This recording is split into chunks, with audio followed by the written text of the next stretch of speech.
Los momentos en familia son más agradables disfrutando de un desayuno con unos deliciosos huevos, especialmente cuando son de Eggland Best. Tienen un sabor deliciosamente fresco y la mejor nutrición, como 6 veces más vitamina D, 10 veces más vitamina E y el doble de omega 3 y B12 que los huevos regulares. Para nosotros, los huevos pueden ser cocinados de cualquier estilo, siempre y cuando sean los mejores. Eggland Best, mejor sabor, mejor nutrición, mejores huevos. El contenido del siguiente programa es responsabilidad de sus realizadores. Acompáñenos a recorrer las historias populares no contadas. Ananqué, Relatos de Clio.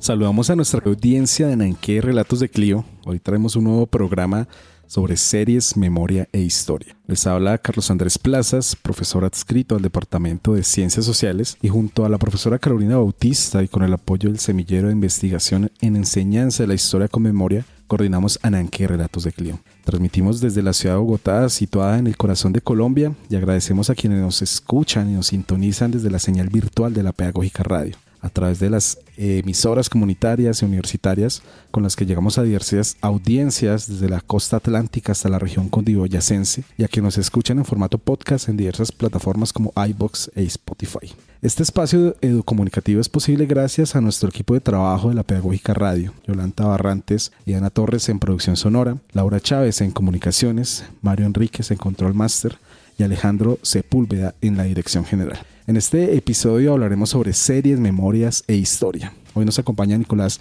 Romero, estudiante de la licenciatura en Ciencias Sociales. Nicolás, ¿qué tal? ¿Cómo te encuentras una vez más acá en los micrófonos de la Pedagógica Radio y en Ananqué? Te invito a extender un saludo a nuestra audiencia. Un saludo para todos quienes nos escuchan a través de la emisora de la Pedagógica Radio. Y sí, un día más nos reunimos en torno a estos diferentes lenguajes audiovisuales. Esta vez nos toca un poco las series, como ya bien mencionas, y pues feliz de estar aquí hablando sobre un poquito de lo que nos gusta, ¿no? Gracias, Nicolás. Y pues una serie de televisión es una producción audiovisual que se narra en capítulos o episodios. Estos comparten personajes, escenarios, hay una continuidad narrativa, hay veces lineal, hay veces episódica, juegan con los tiempos, las temporalidades. Se diferencia de una película porque pues no cuenta toda la historia en una sola entrega, sino en varias partes distribuidas a lo largo de diferentes temporadas. Nicolás, ¿alguna serie que se le venga a la mente? ¿Por qué de pronto es significativa? ¿Por qué recordarla? Pues en realidad tengo varias series en mente, digamos ya muy generales. Jamás olvidaré como las primeras veces que vi Juego de Tronos, por ejemplo. Creo que esa es icónica, es una serie que pues es un parteaguas en la historia pues prácticamente de lo que son las series de televisión.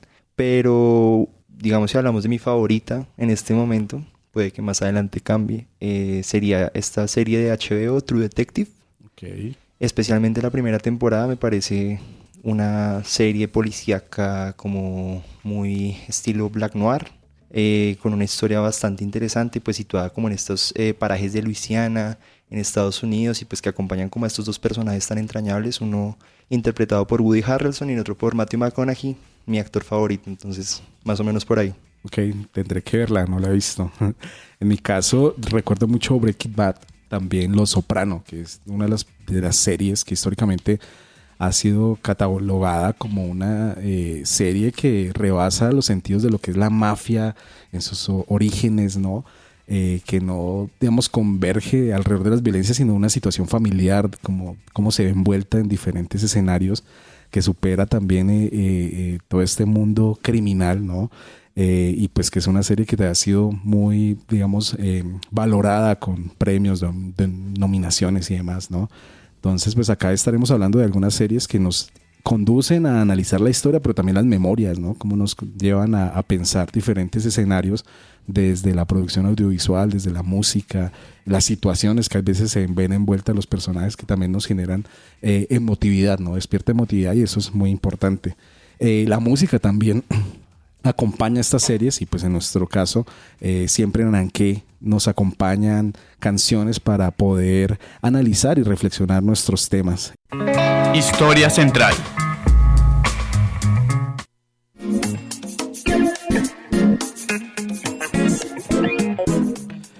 Bienvenidos y bienvenidas de nuevo a Nanqué Relatos de Clio, en la historia central de la emisión de hoy. Queremos invitar a nuestra audiencia a conocer más sobre las series y su relación con la memoria y la historia. Pensaríamos que las series se encuentran de pronto muy cercanas a nosotros, pero tienen un origen algo lejano, hay veces que es hasta ambiguo, ¿no? Que ya ahorita discutiremos con Nicolás, dialogaremos sobre cómo a veces hasta se llegan a confundir, a mezclar con lo que es el formato de telenovela, ¿no? Sin embargo, pues ya las series cuentan con algunos antecedentes en el tiempo y la radio pues va a ser uno de ellos, ¿no? Entre 1920 y 1940, si lo pensamos en un orden global, antes de que se masificara la televisión, antes de que surgiera la televisión como un medio de ocio, existían radionovelas y eran seriales como tal, ¿no? A través de toda esta construcción radiofónica donde a partir de historias narradas en episodios mantenían pues un suspenso constante al público, como una necesidad de estar sabiendo qué iba a pasar con los personajes. Por lo menos hay un ejemplo en el caso mexicano que es Calimán, una radionovela que se produce en 1963, y en el caso de Estados Unidos como The Lone Ranger, que también va a ser una radionovela y que más adelante pues también se crea una representación ya audiovisual alrededor de esta, ¿no? Se plantea pues la serie como una estructura episódica, ¿no? En donde pues va a ser heredera de la radio y que se lleva a la televisión. Y las primeras series de televisión se van a encontrar más o menos en 1940, 1950. Ya tenemos pues bastante tiempo con este formato, solo que se ha masificado a partir también de lo que es el streaming y nos ha dado como otra naturaleza, otra lectura de lo que es la serie, ¿no? Con la expansión de la televisión tras la Segunda Guerra Mundial, pues van a aparecer nuevas series televisivas, muchas pioneras en diferentes géneros. Hay una que se llama I Love Lucy, que es de 1951, considerada como una de las primeras comedias de situación, ¿no? Que se menciona que va a tener un primer impacto cultural. Por otro lado, Dragnet, que va a ser una serie policial que va a introducir lo que es el realismo narrativo a la televisión, que eso nos permitiría también entender cómo las series permitirían construir memoria a partir de ese concepto de realismo narrativo, ¿no? Que es acercar situaciones cotidianas que pasan de manera frecuente en la vida social y que quedan expresadas en la pantalla.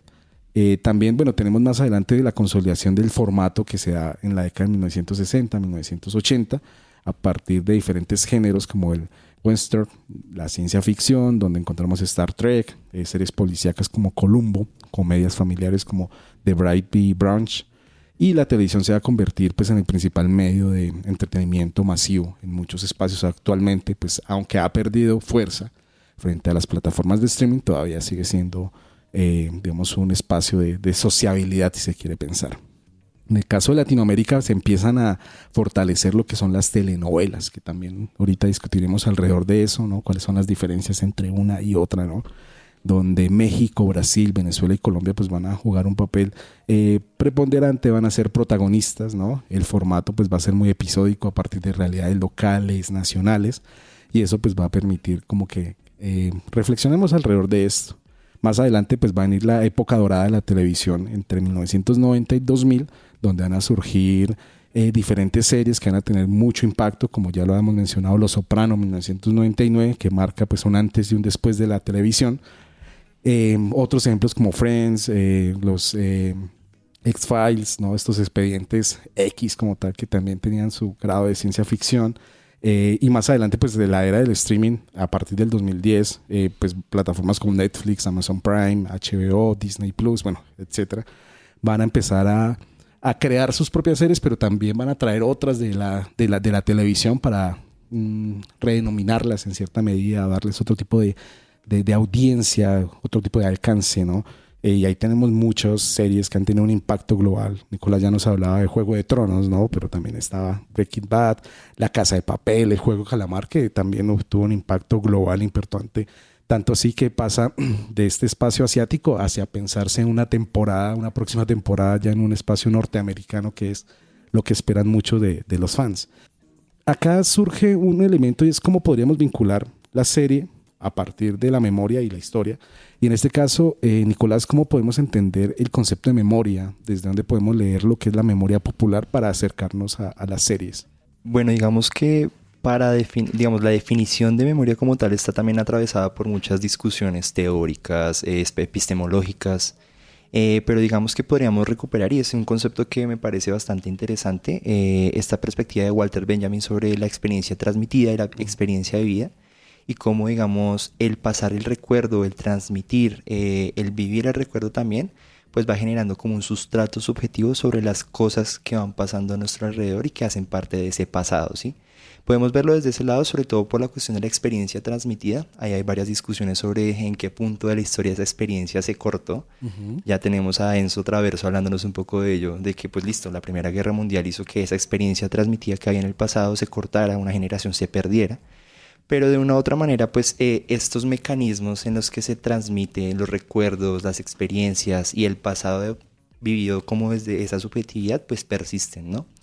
Ya relacionándolo un poco con la memoria popular, pues ya se puede ver desde la construcción colectiva de ese mismo pasado, ¿sí? De cómo se conjugan diferentes perspectivas en torno al recuerdo, en torno a la experiencia, en torno a las emociones, a los sentimientos, que van consolidando como una perspectiva más global, colectiva, que genera significados y también identidades. Entonces podemos verlo desde ese lado, y pues digamos que para pensarlo un poco, digamos desde las series, es justamente, me gustaba mucho lo que su merced mencionaba de la representación narrativa, porque justamente pues lo que hace la serie es construir también esos imaginarios, ese pasado, esos recuerdos a través de justamente de las imágenes que muestra, desde la música, desde las situaciones que genera. Esto me trae un poco a pensar en en la manera en que se desarrolló incluso como ese boom de la serie, de la televisión aquí en Colombia, lo cual sí nos llevaría un poco primero tal vez a discutir qué entendemos por serie y qué entendemos por telenovela, al menos en nuestro contexto, ¿no? Digamos, para dialogar un poco en torno a esto, y también como para tener algunas claridades para decir, bueno, esto sí es una serie, esto es una novela, tengo como unos puntos que podemos recuperar un poco. El primero de todos es como el tiempo de duración y su distribución. En este caso, pues una telenovela no cuenta con una limitación de tiempo fija en cuanto a la duración total. Pueden llegar hasta 500 episodios. O sea, hay novelas como Pedro el Escamoso, y no estoy mal, que ronda un poco. Súper extensa. Son súper extensas, exacto. Y las series, pues en este caso sí, su tiempo de vida está limitado por temporadas. Son varias temporadas que van contando como la historia que su merced mencionaba. De hecho, me parecía interesante, ayer lo discutí un poco con algunos compañeros de dónde empezó como esta transformación, por ejemplo, de las comedias situacionales, de las sitcoms como series, allá como este formato que entendemos hoy de la serie que cuenta esta historia. Pensemos, no sé, por ejemplo, se me viene a la cabeza en este momento un Stranger Things, que va contando esta historia a través de varios episodios bastante largos, casi de 50 minutos, que componen a la serie casi como una película alargada, ¿sí? Estaba pensando un poco en esta serie de Twin Peaks, la de David Lynch, que es como el que empieza a consolidar como este formato como tal, pero que se establece, como digo, a través de temporadas. La fecha de emisión, esto es interesante porque, digamos, ahora por el streaming, como que se trata de recuperar un poco como estas prácticas que había, pero digamos las series tenían un día en específico en donde salía este episodio. Recordemos cuando inició la emisión de Juego de Tronos, que muchas veces en los canales de HBO pues se transmitía solo el domingo el episodio nuevo de la temporada que pues estaba transmitiendo, a comparación de una novela que sí puede ser todos los días. Yo recuerdo mucho en mi infancia, por ejemplo, esta novela de las Hermanitas Calle, y como yo llegaba a la casa, pues hacía mis cosas, mis tareas, y en la noche íbamos a ver con mi familia las Hermanitas Calle. Bueno, en el caso también, el tercer punto como para diferenciar series y telenovelas serían los episodios.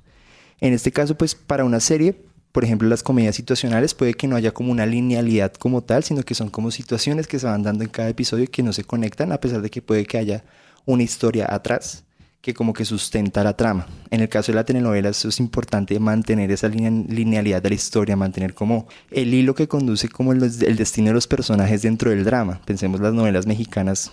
¿Qué pasa cuando uno llega a la mitad de la novela? No va a entender lo que ha pasado porque ya ha sucedido muchas cosas atrás. Y al final la atención a los detalles, digamos que las series también por su producción, por la cantidad de dinero que se invierte dentro de ellas, pues digamos que estos detalles o como los elementos más característicos de la serie son más notables a comparación de que muchas veces las novelas, al menos pensemos en las novelas colombianas, el primer episodio y el último son los que se fajan, por así decirlo, en estas cuestiones de producción. Entonces, pues, alrededor de estos elementos podemos empezar a discutir un poco sobre qué entendemos por serie y qué entendemos por telenovela, y sobre todo como, de todas maneras, como ¿Cómo podemos entender la memoria popular atravesada por las series? Entonces yo le propongo a su merced pues 2 perspectivas, a ver qué piensa de ellas. La primera es como estas memorias populares que generan las narrativas de las series, y la segunda, cómo se generan memorias populares alrededor como del rito de ver televisión. No sé qué piensa su merced. Eso es bien interesante de pensarlo. Y ahorita que mencionaba Pedro el Escamoso, que si uno lo ve dice, bueno, muy cómico el asunto, pero es también de la representación y la identificación que podría tener la cotidianidad de las personas frente a las situaciones que le pasan cotidianamente al personaje. Yo creo que ahí de una vez establece un hilo en donde el televidente pues empieza a construir una relación respecto al recuerdo frente a una X o Y situación que le pasa al personaje, ¿no? Y eso es la transmisión que hace la narrativa audiovisual frente a la posibilidad de construir una memoria. Podría ser un vínculo como lo establece Nicolás. Y lo otro es la práctica social en términos del ocio, ¿no? El ocio en función de, bueno, tantas horas de trabajo, llego a mi casa, hago mis labores y ya sobre las 7, de 7 a 8, 9 de la noche, en familia se ve la novela, ¿no? En donde termina siendo hasta como, entre comillas, pongámoslo un rito, ¿no? Por no llegar a conceptualizarlo más, pero sí como una práctica cotidiana respecto a, bueno, qué pasará con el personaje al día siguiente, y ya termina siendo una costumbre muchas veces, ¿no? Y volviendo por lo menos a lo que mencionaba Nicolás respecto a la longevidad de la novela frente a la serie, hemos visto que muchos formatos han mutado en donde han surgido como novelas, pasan al streaming, los ponen como series, pero ya una segunda parte la ponen como serie, donde acortan los tiempos y acortan la narrativa.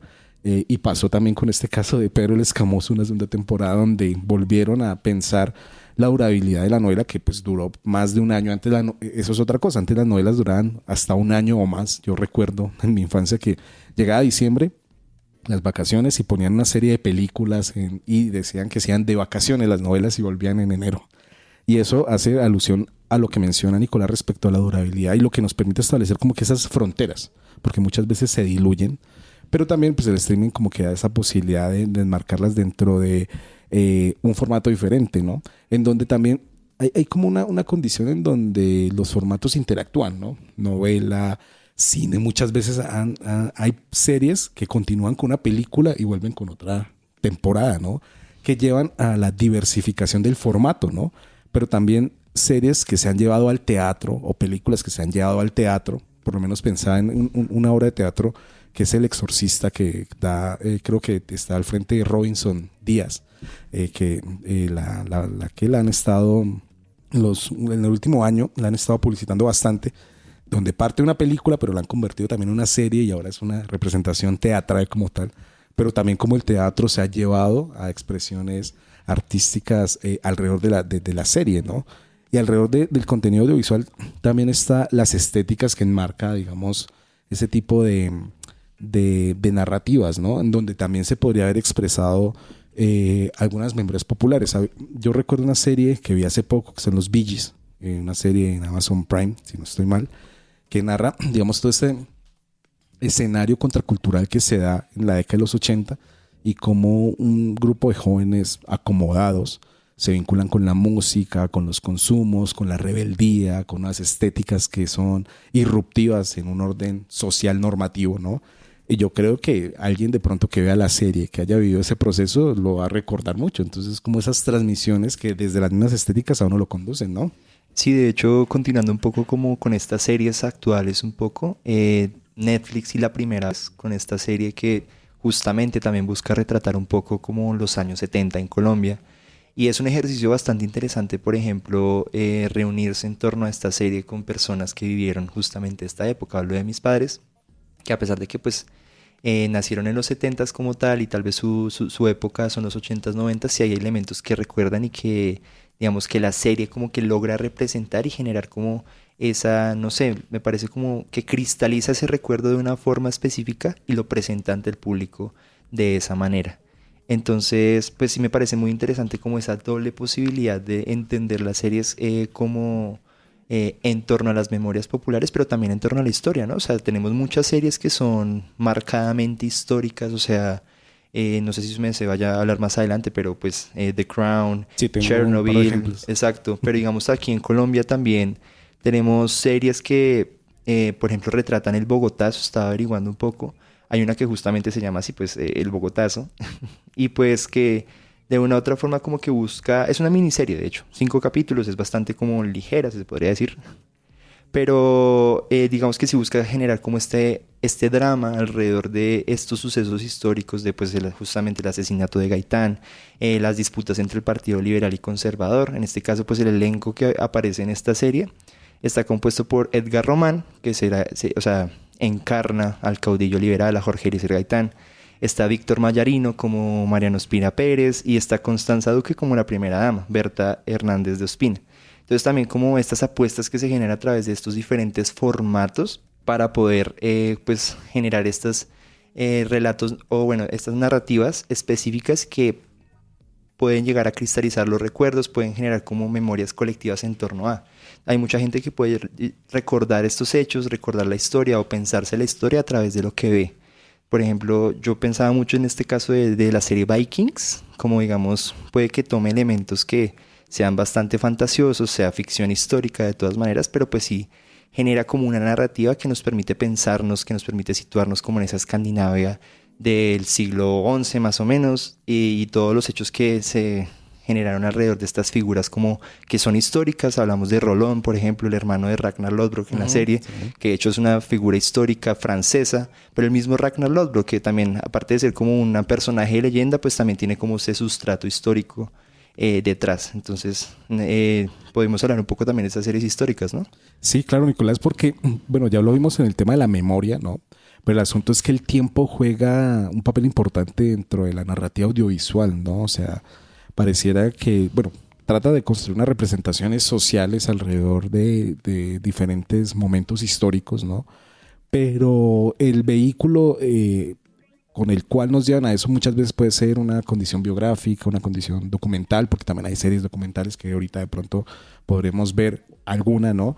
La música también se convierte en un escenario para construir series como tal, televisivas, ¿no? Y pues la historia también juega un papel importante, ¿no? Como lo mencionaba Nicolás, algunas series que uno podría pensar en un orden histórico, Chernobyl, producida por HBO en el año 2019, va a dramatizar lo que es el accidente nuclear de 1986, ¿no? Que es una serie que tiene una composición estética genial, pero también el discurso narrativo. Y además de mostrar, digamos, esta tragedia humana, lo que va a hacer es ambientar un poco el contexto para discutir temas políticos, lo que es el secretismo estatal, la propaganda, la confianza en la ciencia. O sea, son muchos elementos, ¿no? Por lo menos una serie colombiana que la verdad me pareció muy buena, se llama El Robo del Siglo, también que es producida hace como 5 años, 2020 por Netflix, y está basada en el asalto al Banco de la República en Valledupar, ¿no? Y pues va a ser, digamos, como la expresión de uno de los mayores robos en América Latina, pero más allá de ver el suceso como el crimen, el delito, ¿no? Lo permite analizar un contexto social, la crisis institucional que se está viendo en la década de los 90, la cultura del dinero fácil, entre comillas, porque pues eso habría que problematizarlo alrededor de la serie, pues que no es fácil. Pero nos encontramos también con otro tipo de series, vikingos, sobre el Imperio Romano hay muchísimas que permitirían de pronto analizarlo en un orden histórico, pero también didáctico, que pues más adelante podremos llegar a reflexionar, ¿no? Entonces la historia juega un papel preponderante acá en la construcción de estas narrativas audiovisuales y nos permiten transportarnos a diferentes momentos a partir de las estéticas, los discursos, las formas del lenguaje, las prácticas sociales y culturales que se encuentran inmersas en las mismas series, ¿no? Desde rituales de sacrificio, rituales políticos, cómo se llega a construir una escenografía que trata de representar lo que se busca, bueno, en términos históricos, digamos, acercarnos a esas formas de arquitectónicas, esas formas de vestir, a la cotidianidad. Pero no solo esto, sino también la literatura se ha llevado de manera constante a las representaciones con las series, por lo menos Cien años de soledad, ¿no? Es un ejemplo clásico respecto a eso, de pensar cómo ese realismo mágico que hemos leído se puede construir en una representación visual, ¿no? Sí, exacto, y digamos que también hace parte como de esta ola reciente de llevar a la televisión como estos clásicos de la literatura latinoamericana. Tenemos esta serie también de Delirio, si no estoy mal, que pues retrata la novela de Laura Restrepo. Está la novela de Pedro Páramo, que pues justamente retrata también la novela con el mismo título de Juan Rulfo, como Agua para Chocolate, en fin.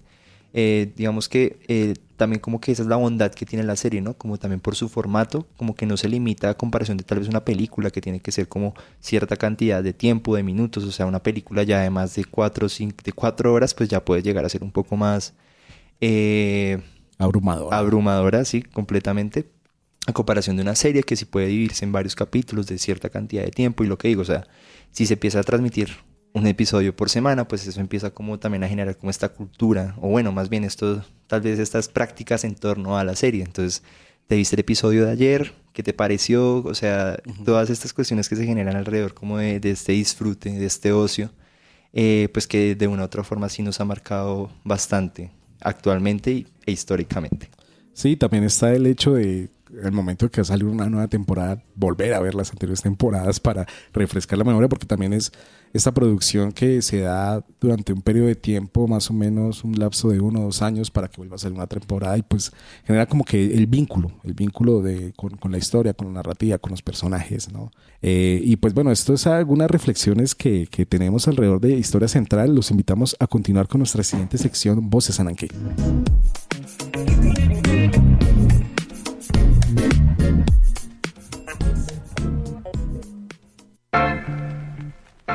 Las voces de Ananqué.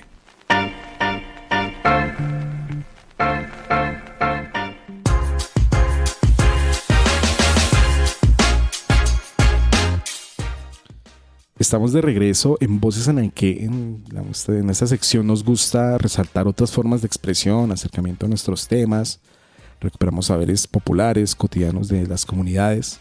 Hoy, pues a propósito de nuestra parrilla sobre narrativas audiovisuales y memorias populares, nos acompaña con algunas reflexiones Luisa Rojas, licenciada en Ciencias Sociales, quien nos comentará la relación y las posibilidades entre las narrativas audiovisuales y la memoria. Ella trabajó su tema alrededor del cine, pero nos trae unas reflexiones respecto a lo que es este formato audiovisual que nos permite acercarnos a diferentes escenarios investigativos, didácticos y pues de la construcción de memoria. Escuchemos a Luisa.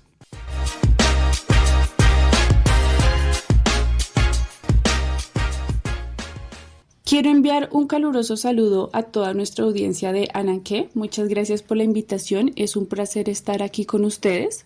Mi nombre es Luisa Fernanda Rojas Castillo. Soy licenciada en Ciencias Sociales de la Universidad Pedagógica Nacional y realicé mi trabajo de grado sobre el cine como dispositivo didáctico para la enseñanza del conflicto armado colombiano. Y el día de hoy quiero compartir con ustedes algunas reflexiones surgidas a partir de mi experiencia. En primer lugar, puedo señalar que las narrativas audiovisuales ofrecen un enorme potencial para la construcción de memorias, pues permiten representar experiencias, emociones y contextos de manera integral a través de imágenes, sonidos y relatos. Lo audiovisual tiene la capacidad de recrear atmósferas, dar voz a los actores sociales y transmitir sensaciones que facilitan el reconocimiento de historias tanto personales como colectivas. Por otro lado, considero que lo audiovisual genera un lenguaje compartido que trasciende generaciones y contextos, lo que lo convierte en un medio poderoso para activar recuerdos, visibilizar realidades y abrir espacios de conversación sobre aquello que debe ser recordado. Es por ello que considero que las películas, los documentales y las series no solo cuentan hechos, sino que también posibilitan la conexión con las memorias desde la sensibilidad, haciendo que éstas se conviertan en experiencias vividas y no solo en datos conocidos. Por otro lado, desde mi experiencia investigativa, veo que el audiovisual no debe entenderse únicamente como una herramienta didáctica, sino como un dispositivo pedagógico que permite construir significados, confrontar relatos y abrir nuevas formas de aproximarse a la historia. En el aula, lo que son películas, documentales y series pueden convertirse en puntos de partida para la reflexión crítica, el diálogo y la producción de saberes colectivos.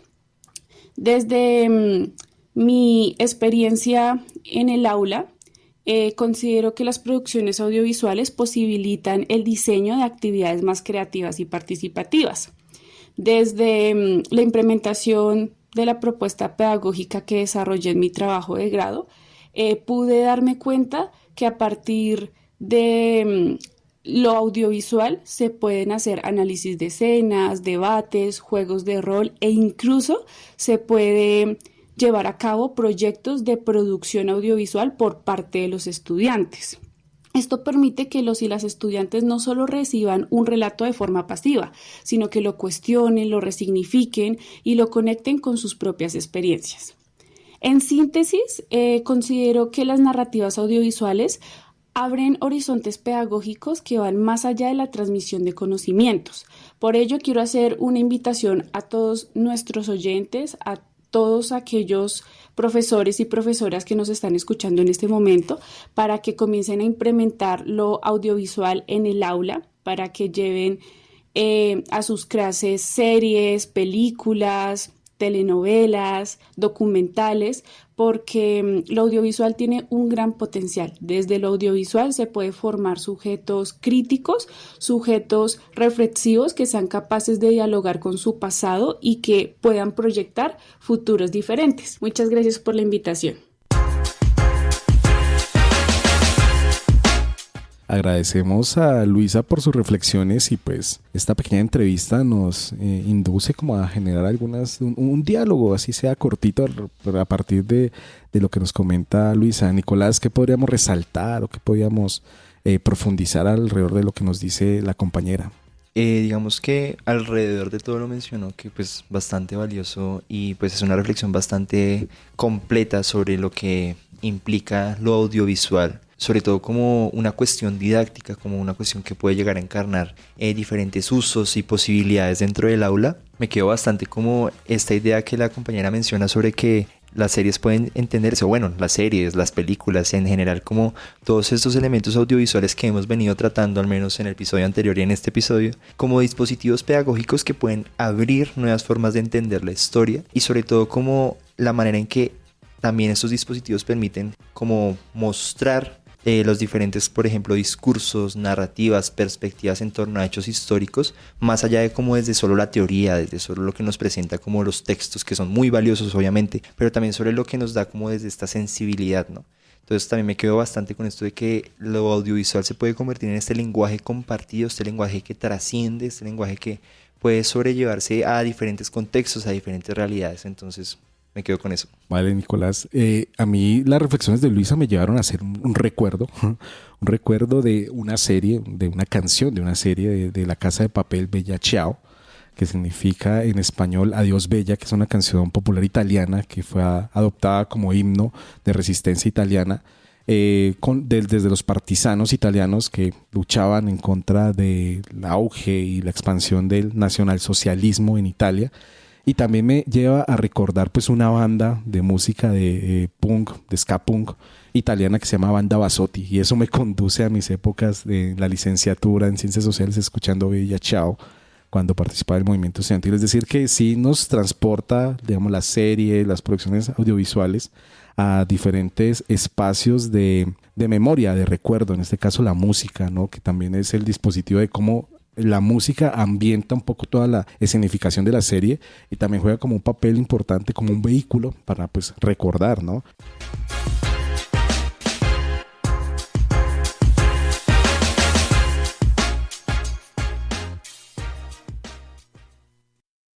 Ananqué en las redes.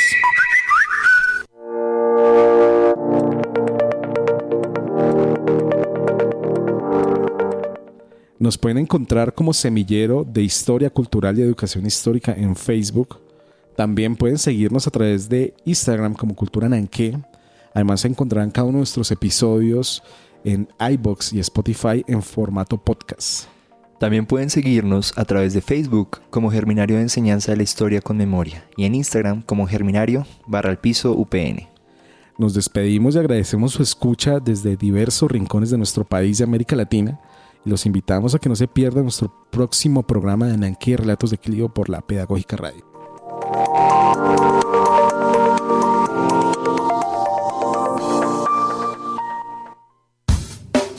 La Pedagógica Radio presentó Ananqué Relatos de Clio.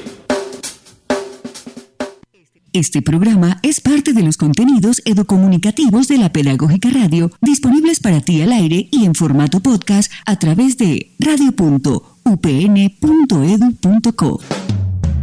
Quédate con las voces y los sonidos que enseñan de la Pedagógica Radio.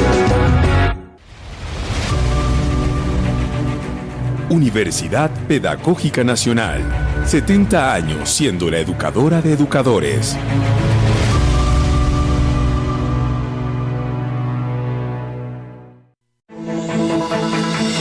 Escuchas la Pedagógica Radio, transmitiendo desde Bogotá, emisora virtual de carácter educativo y cultural de la Universidad Pedagógica Nacional, educadora de educadores. Pedagógica Radio, voces y sonidos que enseñan.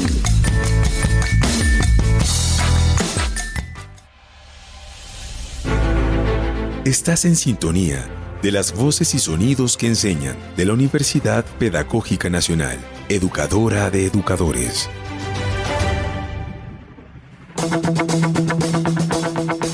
Hola, soy Laura Rodríguez, soy de Buenos Aires, Argentina, de FM La Tribu. Desde allí les mando un abrazo enorme a todos los que hacen y escuchan la Pedagógica Radio. Aguante las radios universitarias, como diríamos en Argentina. Un beso muy grande.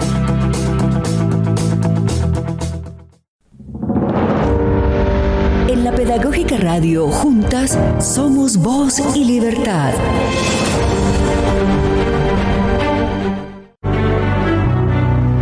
En lugar de enseñarle a tu hija a agradar, enséñale a ser sincera, amable y valiente. Anímala a decir lo que piensa, a decir lo que opina en realidad, a decir la verdad. Dile que, si algo la incomoda, se queje, grite. Chimamanda Ngozi Adichie.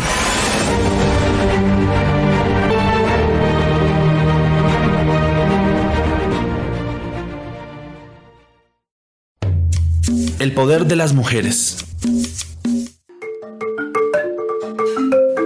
La cultura no hace la gente hace la cultura.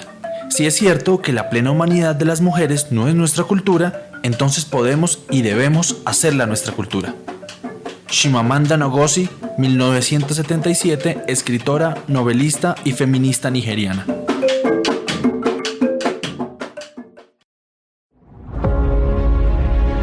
La Universidad Pedagógica Nacional tiene convenios con diversas instituciones educativas, lo que enriquece la formación de sus estudiantes. Asimismo, organiza eventos académicos y culturales que fomentan el intercambio de ideas y experiencias. Universidad Pedagógica Nacional. 70 años siendo la educadora de educadores.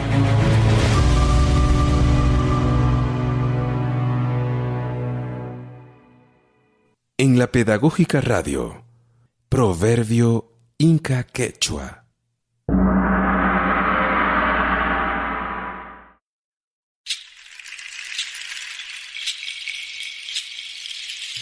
No tiene sentido realizar la danza de la lluvia cuando no apreciamos el valor del agua.